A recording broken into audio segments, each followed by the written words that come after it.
Okay, so I got my Christmas present today. This is Pendragon. And as you can see, it comes with some nice, wonderful Christmas damage holiday shipping. But GMT's always pretty good at making sure the game itself is in there solidly. And I'm a little grumpy right now because I realize I forgot to order the Warrior Queen expansion for the Great Battles of History series, which is shipping, so I'll have to add that on. So we got Pendragon, nice little box, another coin game. As you can see, Volume 5, Volume 8.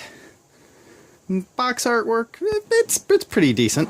It's kind of what I would expect for the era. So let's see, what is inside this box? I can now see why Ricky Royal calls his channel Box of Delights. And my wife likes it if I can try to keep the plastic on, but in the end it always just falls off. But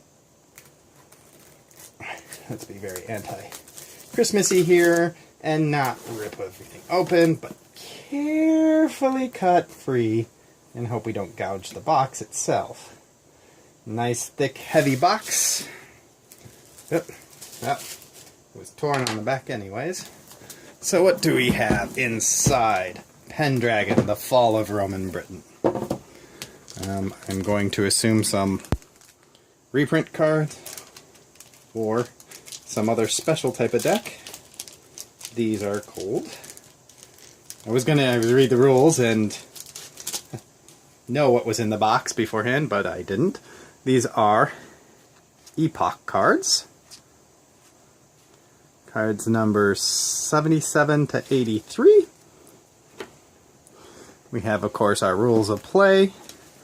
When I downloaded and looked at the rules from GMT's website, I found them a little fuzzy, a little lower quality than I would have liked for a PDF, so I decided to wait to read the rules from the printed copy. As usual, my preferred matte finish, full color, with a nice decimal dot system of organization. Let's see here, let's go back a sec.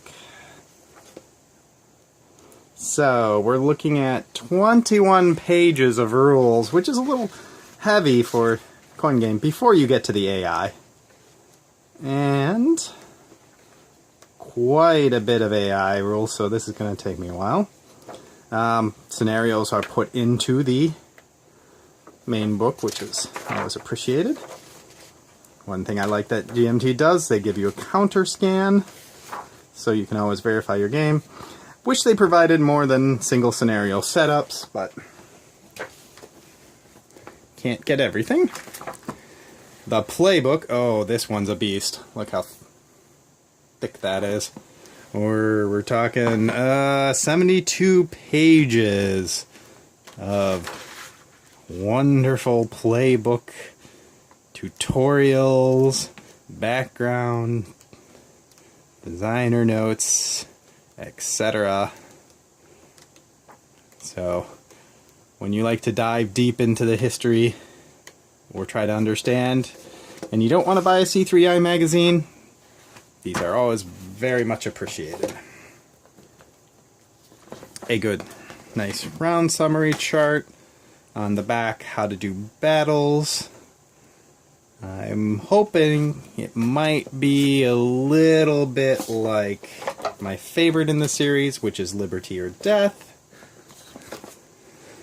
Non-player guideline, their randomization charts, and some details on that. The backside, battle tactics. Ooh, this will be an interesting but probably challenging thing to learn.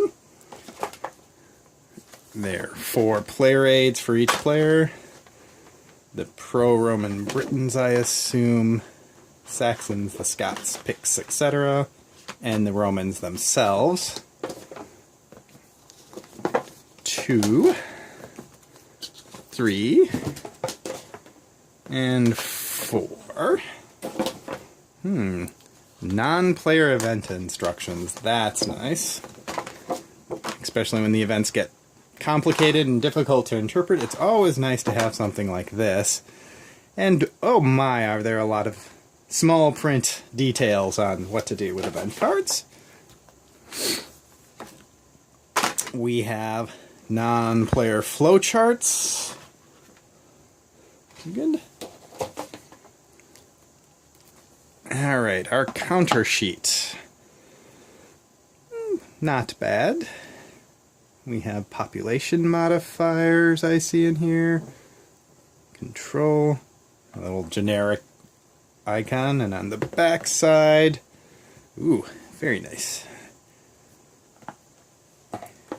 We have the game board, which they package in its own bag, which I usually take out. We'll pull that out in a minute. We have bits, lots of bits, and dice. Ooh, dice. Nice Roman numerals. Thematic, quickest to read, probably not. And I probably keep this in the center of the camera. Pay attention to what I'm doing. Alrighty, so what do we got? It looks like player colored dice, but not 100% certain. A box of a bag of baggies. 2 card decks of different types. Now, if you note those and these backs for the epoch cards match, I wonder if it's a battle system. We'll open these up in a sec also. And bits. Well, here you can see, I didn't line it up very nicely, but nice little artwork on their interior. Just a standard insert like with all their games. And bits. Lots of bits. Lots of cubes this game. It's nice to see, instead of just yellow, these are actually, and it might be difficult to see on camera, but a kind of a metallic gold, which is good. We have nice little castle pieces. I can't remember the name of the game, but I bought a game on sale for Pendragon, so I could use much bigger castle pieces from it. We have specially little shaped pieces, but it doesn't look like we really have the oh-so-classic coin irregular pieces included in the game. Which is a little sad, because one of the things I really enjoy about the series is getting the nice embossed pieces and the whole concept of irregulars versus regular troops. And I would have thought, in this day and age, they'd mostly be closer to irregular troops, but my guess is it was a cost-saving measure, especially when you consider they gave you nice little castle pieces, fort pieces, which will represent different things, hill forts and settlements and such. Let's see here. Here's the red player. Very nice piece. And we have another black player, and let's see, the only one I think I didn't show, blue player. So spears versus griffins, maybe? Alright, so that's what those have in them. It'll be interesting. I got C3I number 31 recently also, and that one has 2-player coin from selection from the Colonial Twilight series.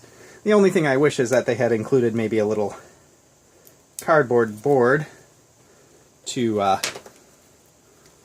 overlay on any board, but it's just a piece printed in the game. So here we go. Let's try to get these cards. I thought I got it started, but I guess I did not do a very good job. Not used to doing these, so I apologize. So we have our standard shared event deck, where your selection initiative, who's eligible to activate, is along the top. Various different icons to indicate how an AI player would behave. Pretty much standard layout on the card, you know, the nice heavy stack of them. maybe a little more flexible than what I normally used to, a little thinner. Sometimes these cards are very, very rigid, and in this case, a decent amount of play in them as I'm holding them. Typical some artwork, sometimes 2 shaded zones. This is interesting. I'm going to have to learn what those mean.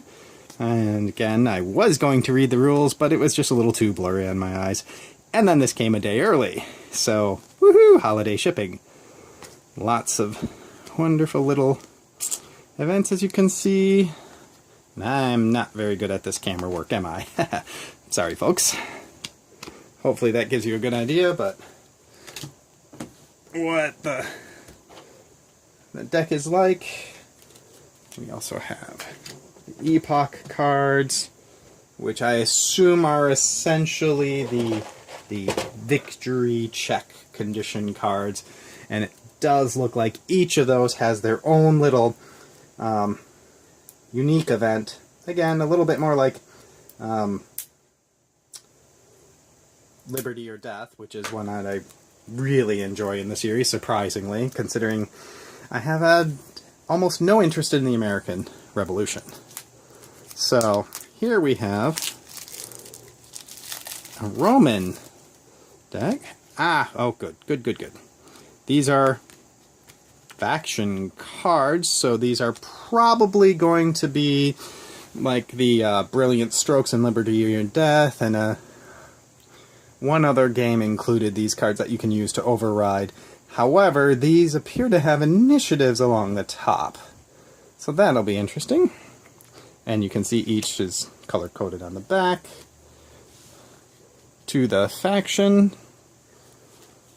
Then the rest of the cards.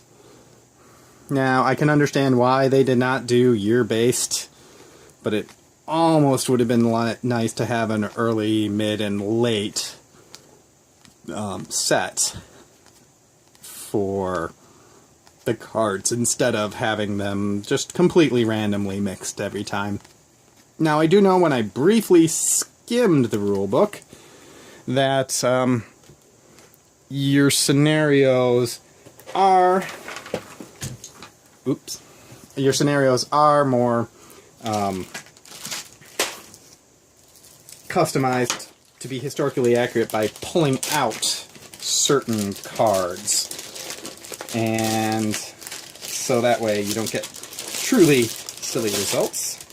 And here I am rustling in the background as I get the game board out. And I am probably going to have to move the camera up, and that means jostling the heck out of it, because I did not plan this as carefully as I should have. But we'll see what I can do, because this is a nice 4-panel board, and I want to make sure I get this set in the right direction for the camera.